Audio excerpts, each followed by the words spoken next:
ในโลกทุกวันนี้เนี่ยข้อมูลข่าวสารมันถาโถมเข้ามาหาเราตลอดเวลาเลยใช่ไหมครับคำถามก็คือแล้วการศึกษาแบบไหนกันล่ะที่จะให้สิ่งที่มีค่ามากกว่าแค่ความรู้แต่เป็นปัญญาที่จะช่วยนำทางชีวิตเราได้จริงๆวันนี้เราจะมาคุยกันเรื่องนี้ละครับเรามาเริ่มกันที่คำถามใหญ่ๆที่มันสำคัญมากๆสำหรับยุคสมัยของเรากันก่อนเลยนะครับคือท่ามกลางความวุ่นวายข้อมูลที่มันเยอะแยะไปหมดเนี่ยเอ๊ะการศึกษาแบบไหนกันนะที่จะพาเราไปถึงแก่นแท้ของชีวิตได้จริงๆท่ามกลางโลกที่มันหมุนไปเร็วขนาดนี้เนี่ยการศึกษาที่ดีจริงๆมันควรจะให้อะไรกับเรากันแน่คือโอเคทักษะอาชีพน่ะสำคัญอยู่แล้วอันนี้ปฏิเสธไม่ได้เลยแต่หลายๆคนก็เริ่มรู้สึกใช่ไหมคะว่าเรากำลังมองหาอะไรที่มันลึกซึ้งกว่านั้นเหมือนกับว่าเราต้องการเข็มทิศชีวิตนะคะต้องการความเข้าใจในตัวเองแล้วก็เข้าใจโลกรอบตัวเราแบบถ่องแท้เลยแล้วก็นะครับจากคำถามที่เราคุยกันเมื่อกี้นี่แหละ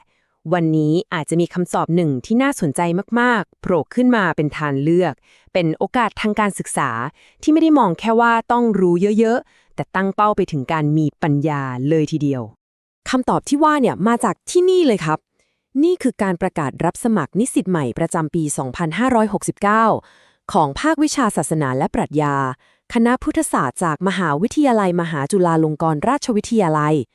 ซึ่งขอบอกเลยว่าเขานำเสนอแนวทางการศึกษาที่น่าสนใจมากๆเลยค่ะแล้วอะไรล่ะที่ทำให้การศึกษาที่นี่มันพิเศษคำตอบมันอยู่ที่จุดเด่นที่ผมว่าหาที่ใดได้ยากเลยนะนั่นก็คือการเอาโลกแห่งปัญญาสองสายทานที่ยิ่งใหญ่มากๆคือทั้งจากฝั่งตะวันออกกับตะวันตกมาหลอมรวมเข้าไว้ด้วยกันหัวใจสำคัญของหลักสูตรนี้คือการผสมผสานที่มันว้าวมากเลยครับลองนึกภาพตามนะครับเราจะได้เอาแก่นของปรัชญาตะวันออกที่เน้นเรื่องการมองเข้าไปในตัวเองการหาความสงบทางจิตใจมาเจอกับปรัชญาฝั่งตะวันตกที่เน้นเรื่องตรรกะเหตุผลการพิสูจน์ให้เห็นจริงพูดง่ายๆก็คือเราจะได้เรียนรู้วิธีใช้เหตุผลแบบฝรั่งมาวิเคราะห์ปรัชญาที่ลึกซึ้งของฝั่งเอเชียและในขณะเดียวกันก็ใช้ปัญญาจากตะวันออกนี่แหละมาช่วยหาเป้าหมายให้กับความรู้ที่เรามีมันเป็นการเติมเต็มซึ่งกันและกันได้สุดยอดไปเลยแล้วการผสมผสานแบบนี้เนี่ยไม่ได้ทำไปเก๋ๆนะครับแต่มันมีเป้าหมายที่ชัดเจนมากๆอยู่2 อย่างเลย1คือเพื่อฝึกฝนทักษะการคิดวิเคราะห์อย่างเฉียบคมและ2คือควบคู่ไปกับการขัดเกลาจิตใจให้มันลึกซึ้งยิ่งขึ้นไปอีกมันคือการพัฒนาทั้งสมองและจิตใจไปพร้อมๆกันเลยครับให้มันสมดุลกัน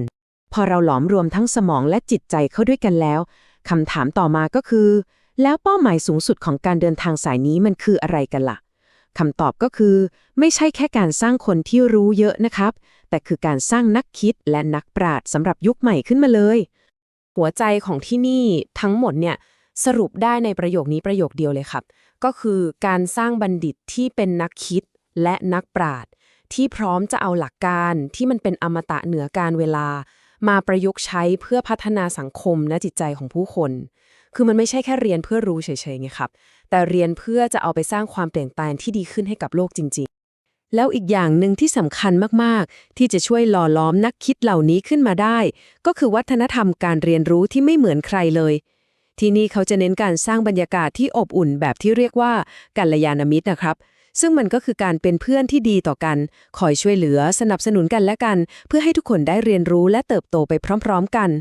ไม่ใช่แค่ตัวใครตัวมันแต่เป็นชุมชนแห่งการเรียนรู้จริงๆทีนี้มาดูหลักสูตรที่เปิดรับกันบ้างนะครับก็มีครบเลยนะตั้งแต่ระดับปริญญาตรี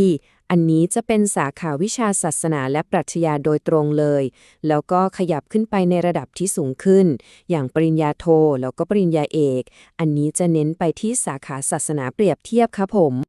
เอาล่ะสำหรับใครที่ฟังมาถึงตรงนี้แล้วรู้สึกว่าเฮ้ยน่าสนใจจังอยากจะลองก้าวเข้าไปในเส้นทางการเปลี่ยนแปลงนี้ดูบ้างมาเลยครับนี่คือข้อมูลสำคัญสำหรับก้าวแรกเลยขั้นตอนแรกเลยนะครับที่แนะนำก็คือลองเข้าไปศึกษาข้อมูลเพิ่มเติมผ่านช่องทางออนไลน์ของมหาวิทยาลัยดูก่อนไปดูเลยว่าหลักสูตรเป็นยังไงมีอาจารย์ท่านไหนสอนบ้างแล้วหลังจากนั้นถ้าเป็นไปได้นะผมว่าการลองเดินทางไปสัมผัสบรรยากาศจริงด้วยตัวเองที่ภาควิชาเนี่ยจะดีมากๆเลยครับถ้าจะไปก็ไม่ยากเลยครับสามารถเดินทางไปที่ภาควิชาได้โดยตรงเลยที่ตั้งก็คืออาคารเรียนรวมโซนดีคณะพุทธศาสตร์ในมหาวิทยาลัยมหาจุฬาลงกรณราชวิทยาลัยจังหวัดพระนครศรีอยุธยาครับ สุดท้ายนี้ก็อยากจะทิ้งท้ายด้วยคำถามนี้ไว้ให้ลองคิดกันนะครับการเดินทางสู่ปัญญาที่ลึกซึ้งเนี่ยบางทีมันอาจจะเริ่มต้นจากการตัดสินใจเล็กๆแค่ครั้งเดียวในวันนี้ก็ได้แล้วถึงเวลาแล้วหรือยังครับที่จะเริ่มก้าวเดินบนเส้นทางสายนี้